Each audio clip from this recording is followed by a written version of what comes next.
ഇനി അനാഥാലയത്തിൽ ഉപേക്ഷിക്കുവോ? എങ്ങും പെടത്തില്ല അല്ലേ? അമ്മമാരെ ഉപേക്ഷിക്കുന്ന മക്കളും സഹോദരങ്ങളെ ഉപേക്ഷിക്കുന്നവരൊക്കെ കണ്ടു പഠിക്കണം ഈ ഒരു ചേട്ടന്റെ കഥ. ഇതാണ് നമ്മുടെ വീട് കേട്ടോ. ചേട്ടാ സന്തോഷമായോ? ഇങ്ങനെ ഒരു ചേട്ടനെ കിട്ടിയത് പുണ്യം ചെയ്യണം കേട്ടോ.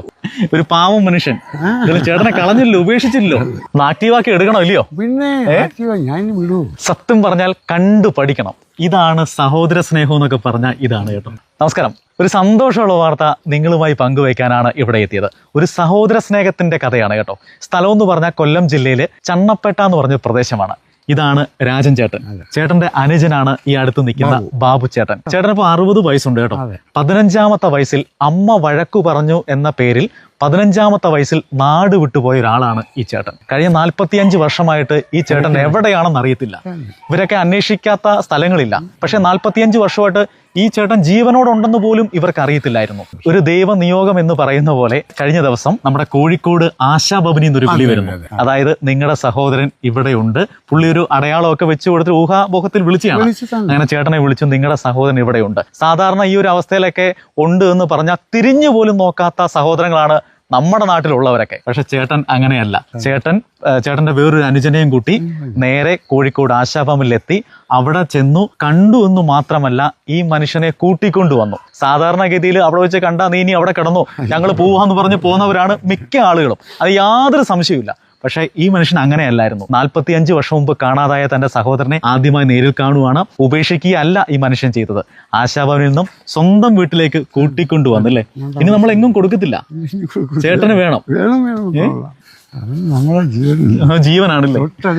സത്യം പറഞ്ഞാൽ ഇവരേക്ക് ഒരു സ്നേഹമൊക്കെ ഉണ്ടല്ലോ. പുതിയ തലമുറയൊക്കെ കണ്ടുപഠിക്കണം. എന്ത് വേണം, പുതിയ തലമുറ എന്നല്ല, പഴയ തലമുറയിൽപ്പെട്ടവരാണ് ഏറ്റവും കൂടുതൽ മാതാപിതാക്കളെയൊക്കെ ഉപേക്ഷിക്കുന്നത്, അനാഥാലയത്തിൽ കൊണ്ടു തള്ളുന്നതും സഹോദരങ്ങളെ സ്വത്തിന്റെ പേരിലും പണത്തിന്റെ പേരിലൊക്കെ ഉപദ്രവിക്കുന്നതൊക്കെ പഴയ തലമുറ. അതിനകത്ത് തലമുറ വ്യത്യാസമൊന്നുമില്ല. എന്തായാലും ചേട്ടൻ ഒരു അഭിമാനം തന്നെയാണ്.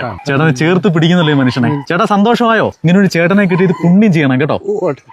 ഒരു പാവം മനുഷ്യൻ ചേട്ടനെ കളഞ്ഞില്ലോ, ഉപേക്ഷിച്ചില്ലോ, അനാഥാലയത്തിൽ ഉപേക്ഷിച്ചില്ലല്ലോ. എന്താ അനിയനോട് പറയാനുള്ളത്?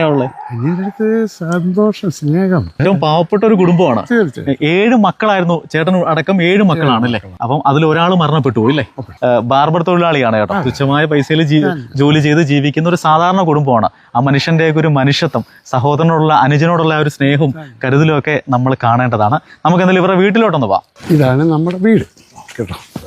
ഇനി ഇവിടെ തന്നെ നമുക്ക് താമസിക്കാം. ചേട്ടാ എന്തായാലും സംഭവം എന്തായിരുന്നു? ഒരു 40 വർഷം പൊട്ടി. അങ്ങനെ ഞങ്ങളിങ്ങനെ തിരക്കിയിരിക്കുക. എവിടെയെങ്കിലും ഉണ്ട്, ആരടുത്ത് ചോദിക്കാനാ. നേരി കണ്ടപ്പോ എന്തുവായിരുന്നു? സങ്കടമായി, സഹിക്കമായി. ദൈവത്തിനോട് നന്ദി, സ്നേഹം. 2 പെണ്ണ് 5 ആണ്. അതിൽ 1ഉം 2ഉം. രണ്ടാമത്തെ ആളല്ലേ? അതെ. എല്ലാ നേരം അന്വേഷിച്ച് നടക്കുമായിരുന്നു. അമ്മ മരിക്കുന്നവർ പറയാം, എൻ്റെ മോനെ ഭാവനെ ഒന്ന് കാണണം. നമ്മൾ പറഞ്ഞ് എവിടെയെങ്കിലും കൊണ്ടുതരാം, അല്ലാണ്ട് പറയാം. ഇനിയിപ്പോൾ എന്തെങ്കിലും കൊച്ചു ജോലിയൊക്കെ ചെയ്ത് ഞാൻ കുട്ടപ്പനാക്കി എടുക്കും. പിന്നെ ജോലി ചെയ്യാമൊക്കെ കൊച്ചു ജോലി ചെയ്തിട്ട് പിന്നെ വല്ല മുറുക്കാങ്കട ചായക്കട എന്തെങ്കിലും മുറുക്കാങ്കട എന്തെങ്കിലും ഇട്ട് കൊടുക്കാം. ആക്റ്റീവാക്കി എടുക്കണോ ഇല്ലയോ? പിന്നെ ആക്റ്റീവാ. ഞാൻ ഇനി വിടൂ. ഈ ജിമ്മിലൊക്കെ കൊണ്ടുപോകാം. ചാക്ക നിറച്ചിട്ട് കളിയൊക്കെ പഠിപ്പിക്കുക. അപ്പൊ എന്തായാലും ചേട്ടാ നമുക്ക് നന്ദി പറയേണ്ടത് കോഴിക്കോട് ആശാഭവനിലെ ആ ജീവനക്കാരോടാണ്. ഞാൻ പറഞ്ഞ അവിടെ ചെല്ലും. അവിടുത്തെ സൂപ്രണ്ടും നഴ്സും അവരൊക്കെ ഒരുപാട് ഈ ചേട്ടനെ പരിപാലിച്ചു. അവരോടൊക്കെ എത്ര നന്ദി പറഞ്ഞാലും. പിന്നെ അവിടെ ഉള്ളവർക്ക് 50 പേരില്ലേ, അതെ, അവർക്ക് ആഹാരത്തിന് എന്തെങ്കിലും കൊടുത്തിട്ടുണ്ട്. ഇത്രയും നാളും നമ്മുടെ അനിയനെ പരിചരിച്ചതും പിന്നെ അവരെ കണ്ടപ്പോ എനിക്ക് കഷ്ടം. ഇന്നവരെ വീട്ടിലെത്തിയതേ ഉള്ളൂ കേട്ടോ. അത് കോഴിക്കോട് നിന്ന് രാവിലെയാണ് ചണ്ണപ്പേട്ടയിൽ എത്തിയത്. അപ്പൊ എന്തായാലും ആശംസകൾ. അനിയനും ചേട്ടന് ഇനിയുള്ള ജീവിതം, നഷ്ടപ്പെട്ടു പോയ ജീവിതമൊക്കെ തിരിച്ചു പിടിക്കും.